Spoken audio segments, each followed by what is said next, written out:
Malgré ciel là ouvert l'ennemi quand il qui était un impuissant et un bison bon côté moi. Les motifs méchants, présents souvent les retés, ça difficile et un bison bon côté moi. On peut pas faire tout seul. Un bison bon côté moi.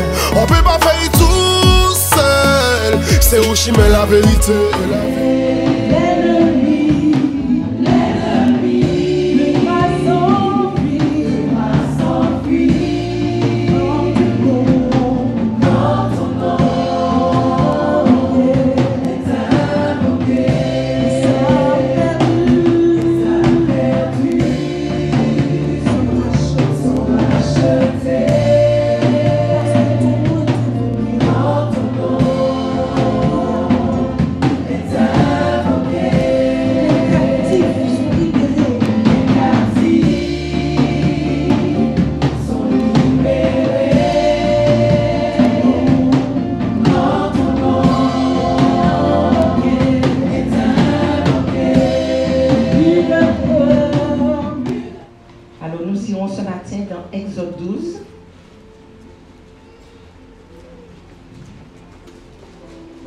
Alléluia Jésus.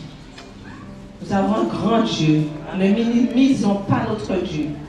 Nous avons vraiment un grand Dieu, mes frères et sœurs. Amen. Vraiment, vraiment. Amen. Un grand Dieu, un Dieu tout-puissant. Nul n'est comparable à lui. Il n'y a personne comme lui. Personne.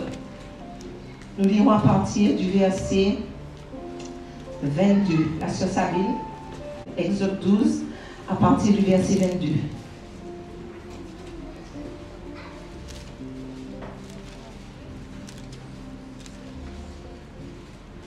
Vous prendrez ensuite un bouquet d'hysope, vous le tremperez dans le sang qui sera dans le bassin, et vous toucherez le linteau et les deux poteaux de la porte avec le sang qui sera dans le bassin.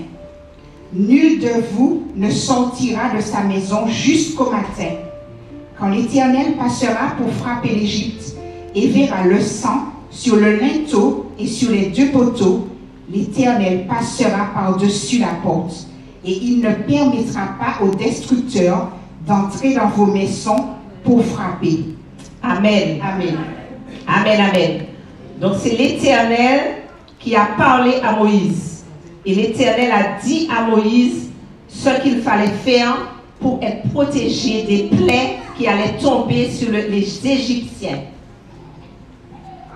Nous lirons le verset 5, toujours dans Exode 12.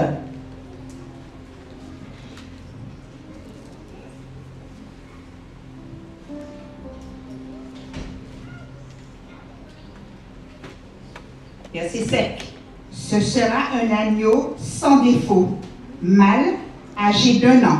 Vous pourrez prendre un agneau ou un chevreau. C'est bon. Donc voilà. Voilà ce que l'Éternel a dit à Moïse. L'Éternel a dit à Moïse les instructions pour la Pâque. Nous allons relire encore le verset 22. Je vais le lire.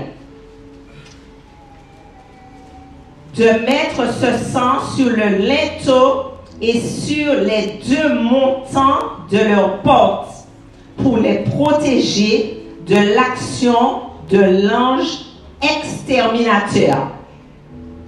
Lorsqu'il passerait,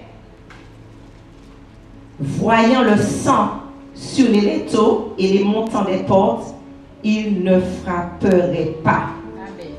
Il passerait par-dessus. Par-dessus. Cela veut dire que le Seigneur est tout puissant. Tout puissant. Et quand il a dit au peuple d'Israël, le peuple hébreu, de mettre du sang sur les linteaux et sur les montants, il aurait pu faire sans ça. Mais Dieu veut que nous soyons actifs. Amen. Nous avons notre part à faire. Dieu ne va pas rester là et puis il fait tout pour nous parce qu'il a déjà tout accompli. Alléluia. Mais nous devons rentrer dans ce tout accompli. Amen. Donc ils ont fait l'effort de monter sur des échelles certainement pour mettre le sang par-dessus les portes et sur les linteaux. il y a eu une action. Ils auraient pu dire non, Dieu est capable de faire ça, on ne va pas se casser la tête, on ne va pas mettre. Mais c'était la reconnaissance. C'est comme ça que l'ange reconnaissait qu'il ne fallait pas frapper les maisons où il y avait le sang. Et il donne, Dieu est exigeant. Il a bien dit un agneau sans défaut. Mais nous, on vient comme on est. On a péché, on ne se repent même pas, mais on vient. Et Jésus avait dit à Moïse, un agneau sans défaut. Sans défaut. Pas de défaut, pas de crochu. C'est comme ça pour nous aussi. Nous devons suivre Dieu sans défaut. Sans défaut. Parce que sinon, le sang de Jésus ne va pas pouvoir nous couvrir. Parce que Dieu est un Dieu juste. Et pourquoi il a dit aux Israélites de faire ça? Ceci n'était autre que ce qui devait venir. Comme Jésus n'était pas encore mort, donc à l'époque, on utilisait le sang des animaux pour faire des holocaustes, pour faire des sacrifices. C'est pour ça qu'Abraham était allé pour sacrifier un agneau. Et Dieu lui a demandé son fils comme sacrifice. Voilà, c'est parce qu'avant, on sacrifiait des agneaux. Ça, c'était pour représenter ce qui allait venir. Parce que Jésus n'était pas encore mort. Mais quand Jésus est venu, nous n'avons plus besoin de sang d'animaux. Parce que nous avons le sang de Jésus qui nous purifie, qui nous sanctifie de tout péché. Le sang de Jésus a coulé pour nous. C'est pour ça qu'il a dit que sans effusion de sang, il n'y a pas de pardon des péchés. Parce que comme Jésus, c'était un agneau pur, pas de défaut, pas de péché. Donc il pouvait nous sauver parfaitement. Parce que le sang de Jésus, c'était un sang pur. Et quand on dit le sang de Jésus, il ne faut pas qu'on minimise le sang de Jésus. Parce que souvent on prie et puis on dit le sang de Jésus sur moi. Mais ce n'est pas comme ça. C'est pas comme ça le sang de Jésus sur moi. Non, non, non, non, non.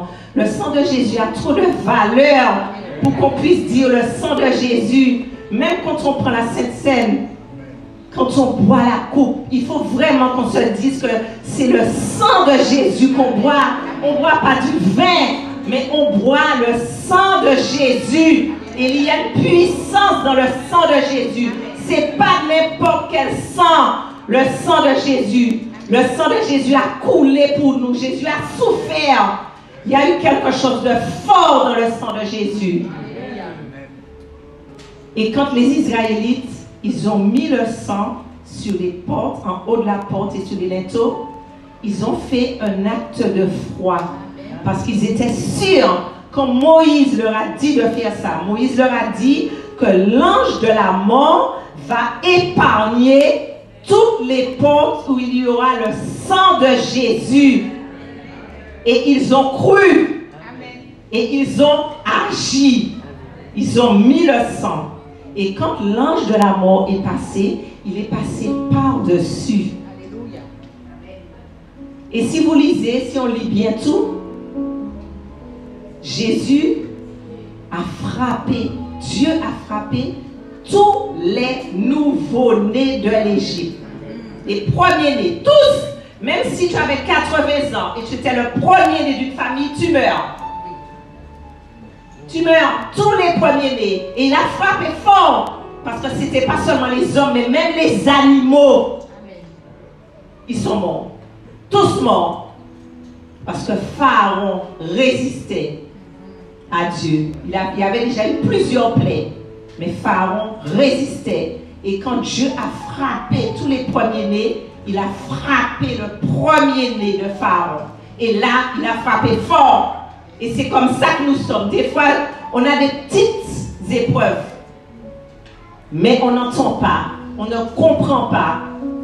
C'est pour ça que l'Éternel permet au diable de donner encore un petit coup plus fort.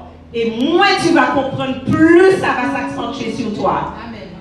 Et c'est ce que Dieu a fait à Pharaon. Il a exterminé son premier-né. Et là, Moïse disait, l'Éternel t'a dit, laisse partir mon peuple. Mais Pharaon, pas qu'attendre. Laisse partir mon peuple. Non, les plaies sont venues. Négatif. Mais Dieu a frappé par la mort. Et là, Pharaon a laissé partir le peuple. Parce qu'il a vu la main de Dieu. Il a vu la puissance de Dieu. Parce que son premier-né, là, il était terrifié. Son fils, l'Éternel a pris son fils. En ce moment, nous sommes dans la fin de toutes choses. Et le Seigneur nous avait déjà avertis. Le Seigneur nous avait déjà dit toutes ces choses. Donc, le peuple de Dieu ne doit pas être effrayé. Je suis désolée. Le peuple de Dieu marche avec confiance.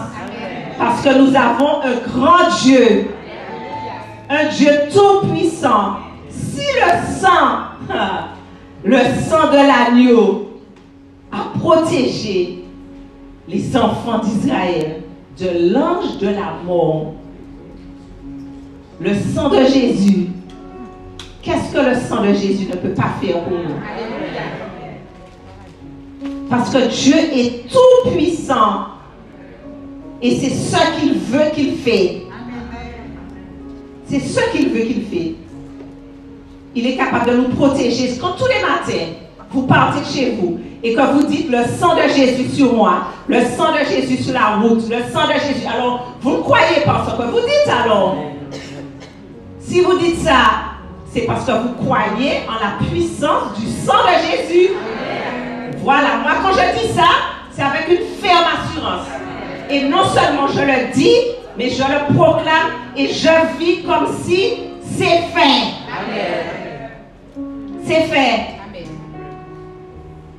On ne dépend pas des circonstances du monde. Je suis désolée. On ne dépend pas. Même si vous avez un patron, vous ne dépendez pas de votre patron. Vous dépendez de Dieu. Et c'est la volonté de Dieu qui s'accomplit dans vos vies, dans nos vies. C'est tout. Mais c'est une question de confiance. S'il n'avait pas mis le sang, eh bien l'ange de la mort, tous les premiers-nés de la famille d'Égypte aussi seraient morts. Mais comme ils ont mis le sang, le Seigneur les a protégés de la mort. Eh bien nous aussi, si nous avons le sang de Jésus, c'est-à-dire, s'il y a les conditions, si nous avons fait alliance avec Dieu, alliance, si nous nous sommes repentis de nos péchés, je n'ai pas dit si nous n'avons jamais péché, si nous nous sommes repentis de nos péchés. Le sang de Jésus nous purifie de tout péché. Le sang, c'est la victoire de Jésus. Le sang qui a coulé, le sang de Jésus, c'est la victoire de Jésus. Et c'est notre victoire aussi. Une victoire éternelle. Pas une petite victoire, mais une victoire éternelle, une grande victoire. Une victoire contre les forces de l'enfer qui ont été vaincues pour nous. Peuple de Dieu, est-ce que nous réalisons ça vraiment? C'est pas le dire, le sang de Jésus sur moi, Dieu me protège, c'est pas ça. C'est vivre une vie qui montre que nous sommes vraiment des enfants de Dieu, que nous faisons la différence dans notre vie de chaque jour, dans notre quotidien, dans nos paroles, dans nos actes. Parce que Jésus nous a dit que nous sommes le sel de la terre. Mais maintenant, on dirait qu'on ne voit plus les chrétiens. On ne reconnaît plus les chrétiens. Ce n'est pas sur nos habits qu'on doit nous reconnaître. Hein? C'est sur notre manière de vivre. On doit dire, cette personne a quelque chose en elle. Il y a quelque chose. Vous n'avez pas besoin de parler, mais votre vie doit être un témoignage. Quand vous arrivez en quelque part, on doit dire, oups, ah, cette personne a quelque chose. Par votre manière de parler, votre manière de répondre, votre manière de vous tenir, par le respect que vous avez, on doit voir qu'il y a quelque chose, que vous êtes différent. Vous n'avez pas besoin de dire, ah oui, je suis chrétienne et je vais dans telle église, je suis évangélique. C'est pas un passe-partout, je suis évangélique. C'est pas ça. Ça n'a rien à voir. C'est ta vie. Une vie de consécration. Une vie qui glorifie Dieu. Ta manière de vivre doit voir, les gens doivent voir que tu es un enfant de Dieu. Parce qu'un enfant de Dieu, c'est un enfant de Dieu. Je suis désolée. Je suis désolée. Un enfant de Dieu, c'est un enfant de Dieu. Un enfant de Dieu ne va pas pleurer. Quand tu pleures, quand tu te plains, tu appelles ton patron. Est-ce que vous pouvez me donner une augmentation? Est-ce que vous pouvez me donner une augmentation? Tu mendis. Dieu t'a dit, je n'ai point vu le juste abandonné, ni mendiant son pain. Tu ne mendis pas. Tu te mets au pied de ton sauveur et ton sauveur agit pour toi. Puisque ton Dieu est plus grand, il t'a dit qu'il soumet le cœur du roi en ta faveur. On ne doit pas mendier, je suis désolée. Ni pleurer pour les gens. J'ai pas ci, j'ai pas ça, j'ai pas. Non, je suis désolée. On doit vivre une vie pour que les gens qui nous voient que nous sommes enfants de Dieu. Nous ne sommes pas nés de la chair, mais nous sommes nés de l'esprit. Donc on parle comme une enfant de Dieu, on fonctionne comme une enfant de Dieu, on agit comme une enfant de Dieu. Qu'est-ce que Dieu nous a dit?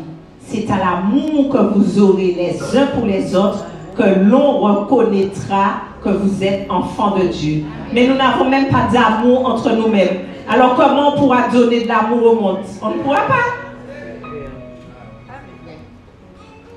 Si je vois que ma soeur, elle a toujours le même vêtement, je me dis, oula, le vêtement pâlit de jour en jour.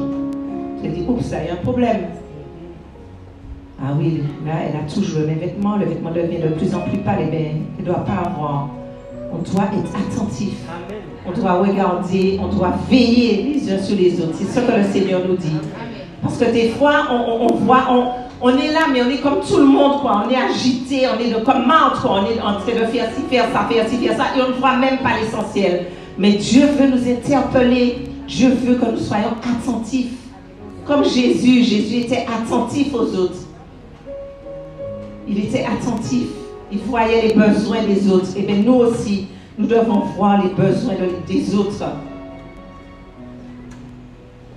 Parce que Dieu, il est bon. Nous lirons dans 1 Pierre 1, verset 19. Mais par le sang précieux de Christ, comme d'un agneau, sans défaut et sans tache, prédestiné avant la fondation du monde et manifesté à la fin des temps à cause de vous qui, par lui, croyez en Dieu. Voilà. Manifesté à la fin des temps. Ça veut dire qu'il agit. Il a déjà agi et il va encore agir pour nous. Il va encore agir parce que c'est notre Dieu. Et son sang nous sanctifie, son sang nous purifie de tout péché. Dieu ne va pas venir chercher une église. Il ne va pas dire, ah, les évangéliques, vous êtes sauvés. C'est pas ça. Hein? C'est pas ça. Il va venir chercher des cœurs. Des cœurs. Job 1, verset 9 à 10. Vas-y. Et Satan répondit à l'Éternel. Est-ce d'une manière désintéressée que Job craint Dieu? Ne l'as-tu pas protégé, lui, sa maison et tout ce qui est à lui? Tu as béni l'œuvre de ses mains et ses troupeaux couvrent le pays. Voilà. Mais donc Dieu, voilà. De temps en temps, il y a un petit test. Est-ce d'une manière désintéressée qu'il te sert? Voilà. Est-ce que c'est parce que bon Dieu a béni ou mais bon Dieu? Et puis quand il y a un petit truc qui vient, hop! Dieu n'est pas bon, Dieu m'a fait ci, Dieu m'a fait ça, j'ai souffert de ci, je suis malade, Dieu a permis que je sois malade et il a dit qu'aucun mal ne m'atteindra. Non! Notre Dieu est fidèle. Il est fidèle. Il est fidèle, notre Dieu. Il a toujours été fidèle. Toujours. Mais c'est à nous d'être fidèles. Et nous ne sommes pas toujours fidèles. Nous ne sommes pas toujours fidèles. Des fois, quand tout va bien, on ne cherche pas Dieu. Mais quand on est malade, là où on chercher. Alors des fois, on est obligé de faire maladie pour prier. Voilà. Parce que sinon, tu ne pries même pas, tout va bien. Tu fais toutes tes petites affaires. Mais quand tu es malade, et bien là, tu es obligé de dire, Seigneur, guéris-moi, Seigneur, viens à mon secours. Quand tu as des problèmes financiers, Seigneur, je vais jeûner, je vais prier parce que j'ai des problèmes financiers. Mais tu n'as pas besoin d'attendre que tu aies des problèmes. Tu n'as qu'à rester là tout le temps. Et tu verras qu'aucun mal ne t'atteindra, aucun fléau ne te touchera. Parce qu'il va ordonner. C'est un ordre qu'il donne. Ah. Il a ordonné un genre. Bim. Tirez l'auto là. L'auto a touché le chemin. Mettez l'auto là. Est-ce que vous vous rendez compte de ça vraiment? Avec Dieu, il n'y a pas de demi-mesure. Il n'y a pas de demi-mesure. C'est pour ça qu'il veut que nous soyons tout à lui. Comme ça, il peut vraiment agir en nous quand on est tout à lui. Amen. Malachie 3, verset 6. Car je suis Verset 6 seulement. Car je suis l'Éternel, je ne change pas. Et vous, enfants de Jacob, vous n'avez pas été consumés. Voilà. Je suis l'Éternel, je ne change pas. Et vous, enfants de Jacob, toute la descendance, tout le peuple d'Israël, ils n'ont pas été consumés parce qu'ils ont fait confiance à Dieu. Amen. Il faut qu'on fasse confiance à Dieu. Il ne faut pas qu'on soit demi, il ne faut pas qu'on soit clopi, clopant. Un jour, je suis en haut, demain, je suis en bas. Il y a quelque chose qui m'est arrivé, donc je suis faible par rapport à ça. Non, non, il faut compter sur Dieu. Vraiment, compter sur Dieu. S'appuyer sur le Seigneur. Dieu m'a dit que c'est telle femme qui sera mon épouse. Tel homme sera mon époux. Amen. Dieu m'a dit ça. Donc même si je ne vois rien, je sais que Dieu m'a dit ça.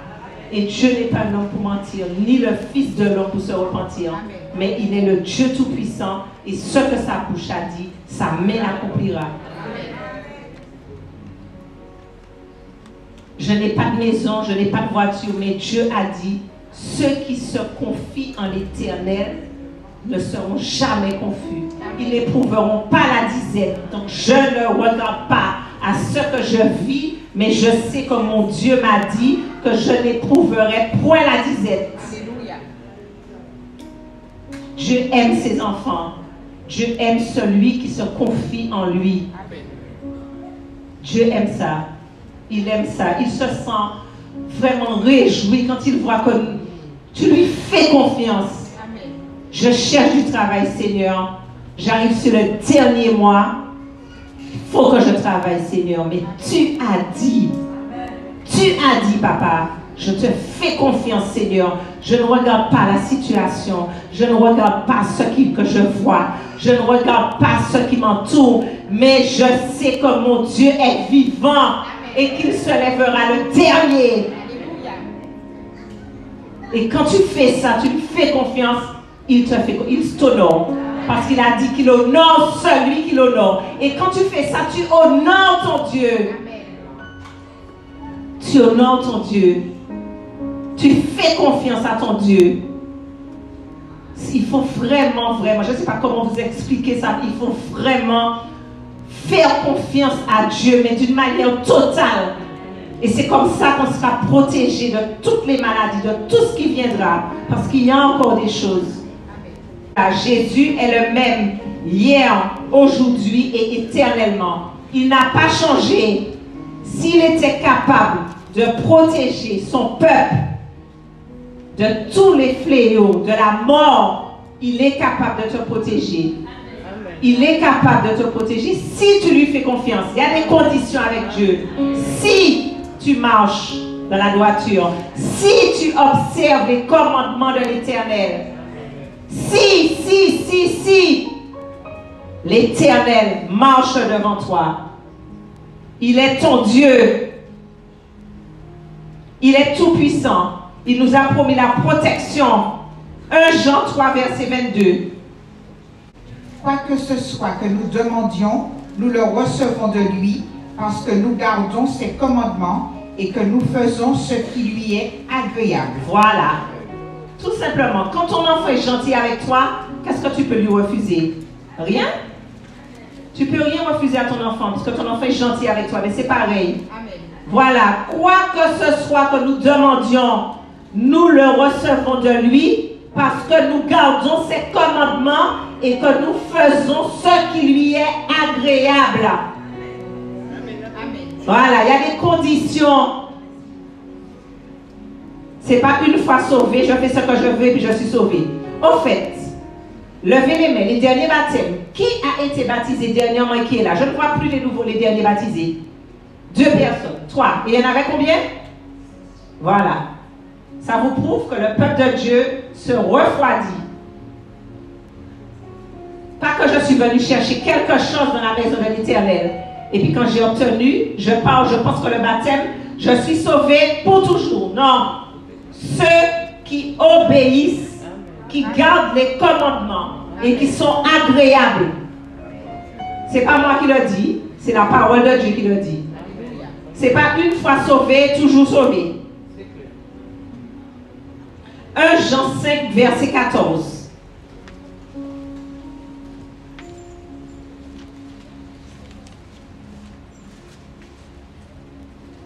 Nous avons auprès de lui cette assurance que si nous demandons quelque chose selon sa volonté, il nous écoute. Voilà. Si nous demandons quelque chose selon sa volonté, il nous écoute. Et Dieu veut de notre bien. Donc si nous lui demandons, Seigneur, protège-nous contre ce coronavirus. Protège-nous de l'ange de la mort qui va passer. Dieu va nous protéger. Dieu va nous protéger. Il n'est pas un homme pour mentir. Un homme peut te mentir, mais Dieu ne va jamais te mentir. Psaume 33, verset 12.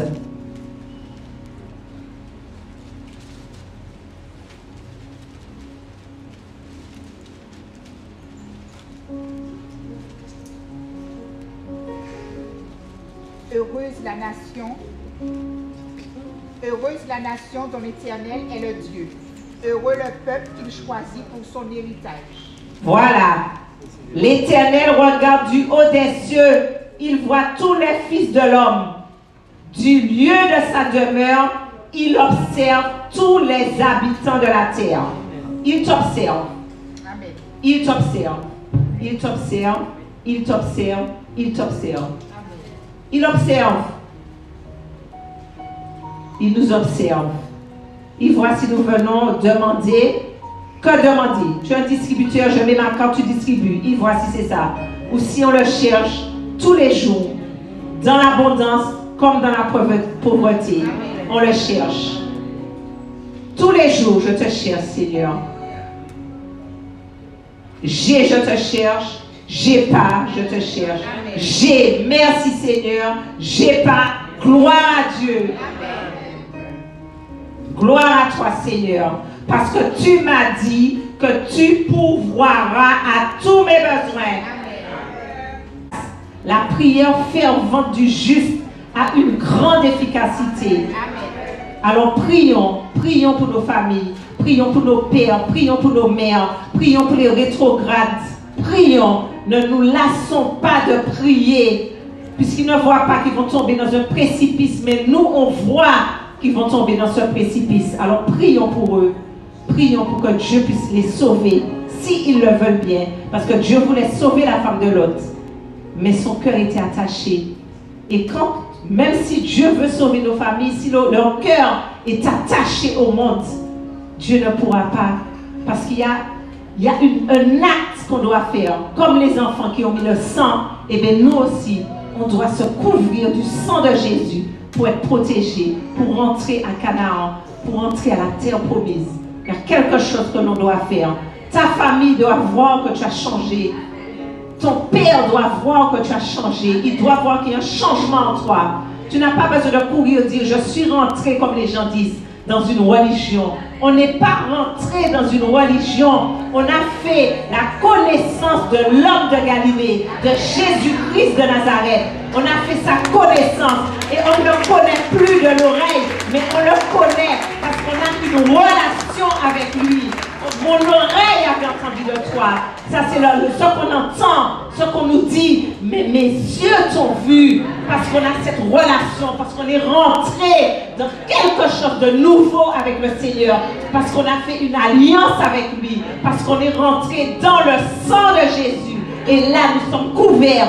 Là, nous sommes protégés. Là, on rentre dans ce tout. Aucun mal ne m'atteindra. Aucun fléau ne me touchera. Que 1000 tombent à ma droite, 10 000 de l'autre côté. Aucun mal ne m'atteindra. Aucun fléau ne te touchera.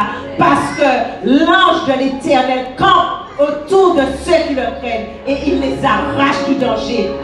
Là, Dieu peut te protéger. Mais si tu es clopicopant, Dieu ne peut pas te protéger. Parce que Dieu est derrière sa parole. Il est derrière ce qu'il dit.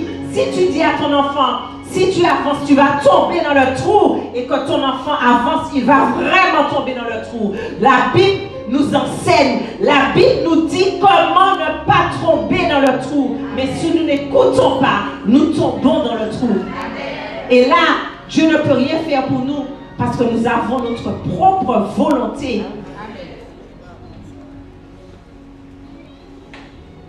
Avec Dieu, c'est comme ça. Avec Dieu, c'est comme ça.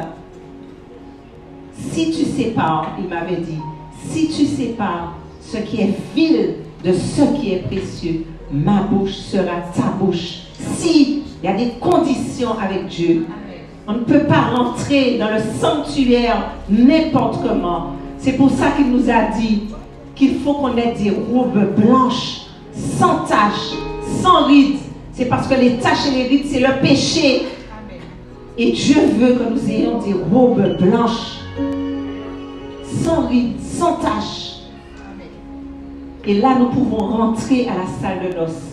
Mais nous ne pouvons pas rentrer habillés dans une noce n'importe comment, même dans le monde physique. Si dans le monde physique, tu ne peux pas rentrer n'importe comment dans un mariage, imagine-toi bien que dans le monde spirituel, tu ne peux pas rentrer non plus n'importe comment. C'est logique. C'est tout à fait logique. Je ne peux pas faire ma vie et puis le dimanche, je viens m'asseoir là et puis je suis sauvée, je suis désolée. Et si je ne te dis pas la vérité, c'est que je ne t'aime pas. Je suis désolée.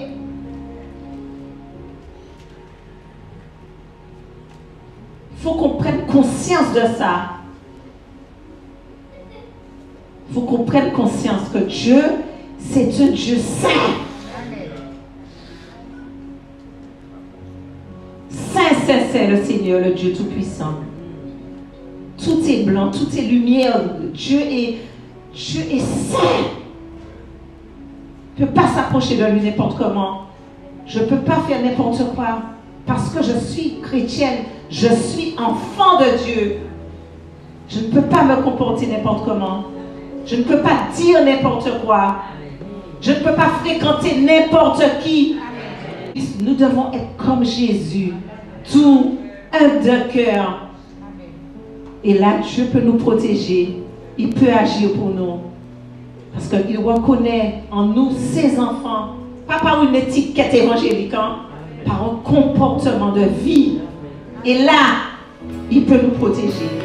Malgré celle-là, ouvert l'ennemi, quand il qui était impuissant et en bison, bon côté, moi. Le motif méchant, présent souvent les retés, ça difficile et en bison, bon côté, moi. On peut pas faire tout seul, en bison, bon côté, moi. On peut pas faire tout. C'est où j'y mets la vérité et la vie. Cet esprit ou cet talent, les fréquenter.